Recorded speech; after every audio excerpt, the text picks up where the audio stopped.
It's cold in here. All right, Dustin, let's do this. Dustin Haisler is currently the Director of Governmental Innovation for Spigit, Incorporated. Dustin is the former Assistant Manager and Chief Information Officer for the City of Manor, Texas. While at the City of Manor, Dustin and his team innovated a number of solutions to increase efficiency and cut costs. Dustin's innovative uses of technology have received international attention and won numerous awards. In 2009, Dustin was named by Government Technology as one of the 25 doers, dreamers, and drivers of technology in the nation. One of Dustin's most notable projects was the deployment of a quick response codes, QR code, throughout the City of Manor. QR codes are two-dimensional barcodes that can be decoded with most newer model camera phones. Residents and tourists that visit Manor can scan the QR codes placed throughout the town with their camera phones to receive real-time information on the city projects, historic buildings, and much more. In addition, Dustin helped launch Manor's open innovation platform called Manor Labs in conjunction with the Persuasive Technology Lab at Stanford University. Dustin graduated Magna Cum Laude from LeTourneau University with a Bachelor's of Business Administration. Please welcome Dustin Haisler.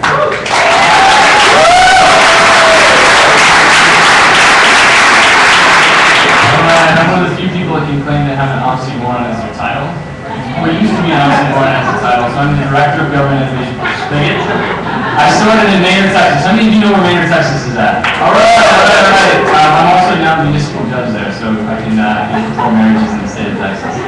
So government innovation is a fact now. Let's talk a little bit about why. That is a photo of an iPhone. So think about private sector innovation.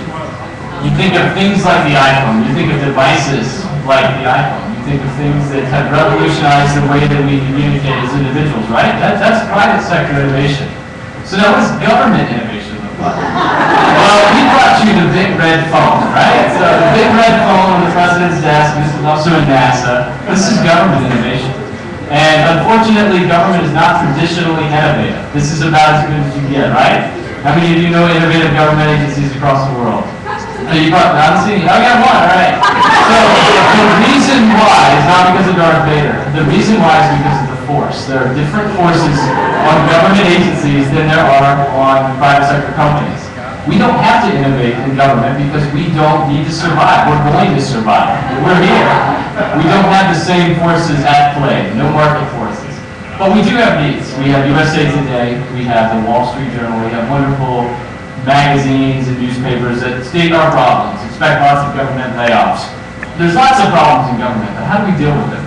Well, you all own a pair of the device that we use to deal with problems in government. Anyone want to take a guess at what it is before it appears on the screen? It's that. That is what we use to deal with problems in government. We cut budgets, right?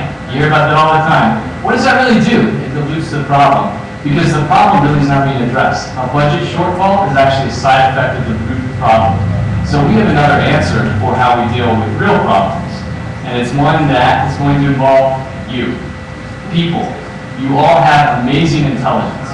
You all have the ability to change the world. Many of you, and I've heard many great speeches tonight about people that are doing just that. Imagine if we tap the civic surplus of people to change government. The cognitive surplus, civic surplus is what I use, of people to revolutionize the way that works. We do it in the private sector. We do it during nonprofits. Oil spills. This was a challenge launched by XPRIZE.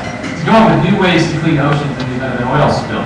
An amazing idea that had really great results that came out of that. Why don't we do this in government? Why don't we have XPRIZes for government? Why don't we look at ways that we can change government? So that gives me an idea. This is my idea slide. What if we create portals to collect ideas from citizens, from employees of agencies, to change government, what we can do better in government, to help us identify inefficiencies, to cut costs, to look at new ways of doing things. There's a lot of ideas that are out there. But this is what we're fearful of. It's the what happened in Wisconsin syndrome. We're afraid that when we put up a portal and we give citizens the opportunity to tell us something, they're going to do this. They're going to all show up at our capitals and they're going to tell us something, right? Am I right? There's a fear in government, and being an ex-government employee, I can tell you that fear is real. So it's something I call the megaphone syndrome. You give citizens a megaphone, and you don't tell them what to do with it. What are they going to do? They're going to shout at you, right? But if you give them a megaphone and you give them a structured way to respond, what are you looking for? We want to look for ways to reduce our use of paper as a city. They're going to answer your question because you gave them a framework to operate.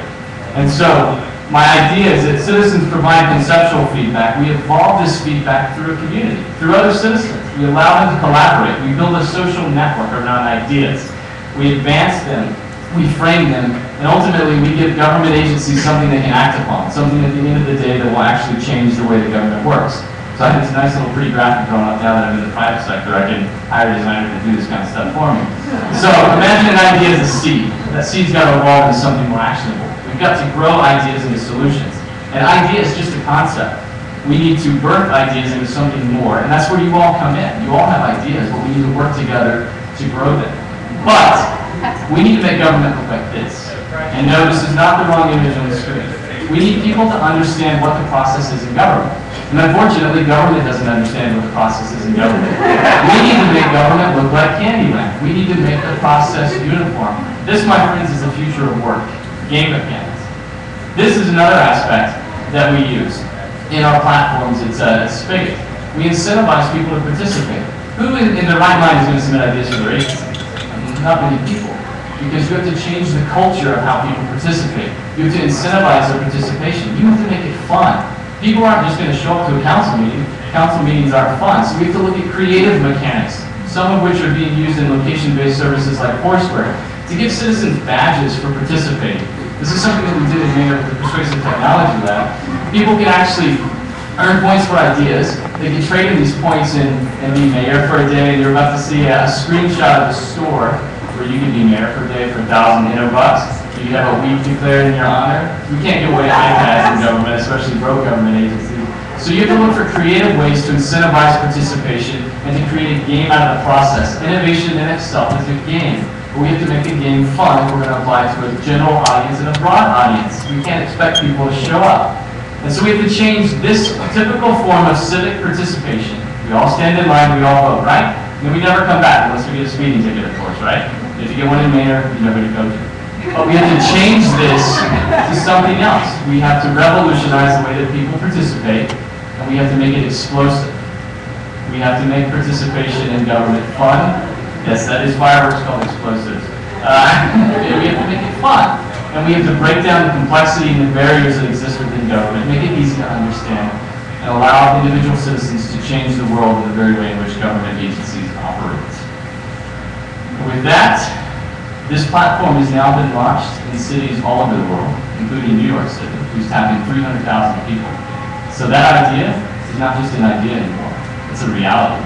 And it's something that is going to take root in cities all over the world where citizens are driving innovative change. Because that, my friends, is the only form of sustainable change in government. Thank you.